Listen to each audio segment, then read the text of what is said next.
le général Abdourahmane Tiani défie l'Europe sur la question migratoire.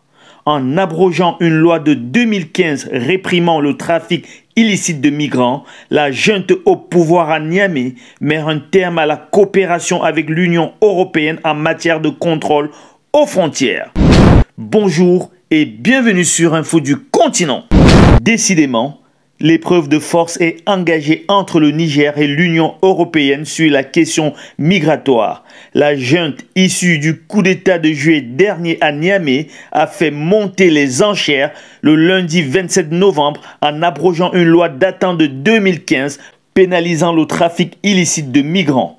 Ce dispositif répressif, un des grands acquis de la coopération de Bruxelles avec les États africains visant à endiguer les flux migratoires vers la Méditerranée, est aujourd'hui dénoncé par le pouvoir nigérien comme ayant été adopté sous l'influence de certaines puissances étrangères et au détriment des intérêts du Niger et de ses citoyens.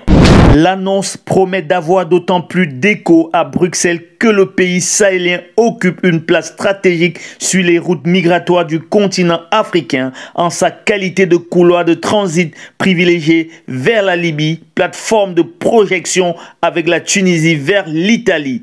Elle intervient au plus mauvais moment pour les Européens alors qu'ils peinent à unifier leur position face à la nouvelle vague d'arrivée qui touche l'Italie.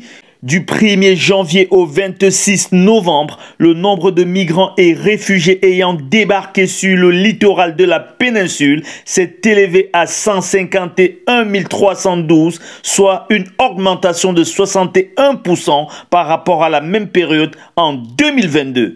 Cette poussée est sans précédent depuis la crise migratoire 2015-2016. Selon un expert, en abrogeant ce texte, les militaires font le lit à l'immigration clandestine vers l'Europe. Manifestement, le général Abdourahmane Tiani veut faire vivre des jours sombres à Bruxelles.